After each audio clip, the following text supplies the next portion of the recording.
Hello बेटा, कैसे हो आप सब बच्चे। ओके बेटा, मैं आपकी teacher from S convent school भोपियामो प्रतापगढ़। तो चलिए जल्दी से आप लोग जो आपकी हिंदी की पाठ्य पुस्तक सुगंधा है उसको निकालिए।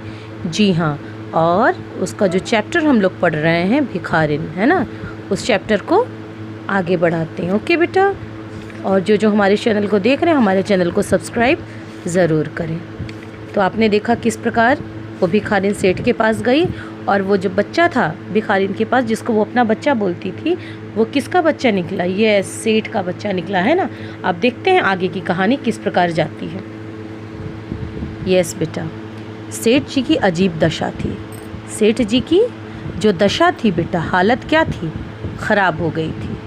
ओके, कुछ करते धरते नहीं बनता था और कुछ करते धरते भी नहीं बन रहा था, क्योंकि वो बच्चा किसका था? जी हाँ, वो भिखारिन ने पाला पोसा अब तक 7 साल तक। कुछ देर वह मौन खड़े रहे, उसके बाद वो, जी हाँ, कुछ देर तक वो क्या, मौन मीन्स एकदम शांत खड़े रहे। फिर मकान के अंदर चले गए, फिर वो अपने घर के अंदर चले गए। अंधी कुछ समय तक खड़ी रोती रही और फिर अंधी ने क्या की? जी हाँ, वो भी कुछ समय तक वहाँ खड़ी रोती रही। फिर वह भी अपनी झोपड़ी की ओर चल दी और फिर वो भी धीरे धीरे अपनी झोपड़ी की तरफ चली गई। दूसरे दिन प्रातःकाल प्रभु की कृपा हुई, दवा ने अपना जादू का सा प्रभाव दिखाया। और अब देखिए, बच्चा बीमार था, सेठ भी परेशान था, भिखारिन भी परेशान थी। सेठ का तो वो अपना बच्चा था और भिखारिन ने पाल पोस के उतना बड़ा किया, उसको 7 साल से अपने पास रखा था। जब भगवान की कृपा से क्या हुआ, बच्चे को दवा ने, है ना, उसको खिलाई गई दवा और जब प्रभाव शुरू हुआ, अब किस चीज़ का? दवा का बच्चे पर। मोहन का ज्वर उतर गया और वो जो मोहन था, जो बच्चा था, उसका ज्वर मतलब बुखार उतर गया। होश आने पर उसकी आंखें खोली तो सर्वप्रथम शब्द उसकी ज़बान से निकला, माँ। और जब उस बच्चे ने अपनी आंखें खोली तो सबसे पहला शब्द क्या बोला उसने? यस, उसने बोला माँ। चारों ओर अपरिचित शक्लें देखकर उसने अपने नेत्र फिर बंद कर लिए और जब उसने आंखें खोली तो देखा उसकी माँ, यानी वही अंधी भिखारिन जो बुढ़िया थी, वो नहीं थी। तो उसने क्या किया? उसने देखा कि चारों तरफ तो उसके, वो पहचानता ही नहीं है कौन से लोग हैं, है ना। तो उसने क्या किया? अपनी आंखें बंद कर ली, अपरिचित।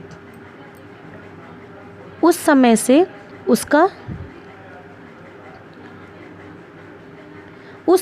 उसका ज्वर फिर अधिक शुरू हो गया और उसके बाद जब मामा बोल रहा था तो अब उसका बुखार, क्योंकि भिखारिन तो उसको नज़र नहीं आ रही थी, है ना, तो वो उसी को अपनी माँ समझ रहा था, उसी को बार बार बुलाता। जब वो नहीं मिल रहे थे, अब धीरे धीरे उसके शरीर में फिर से जो बुखार था वो बढ़ने लगा।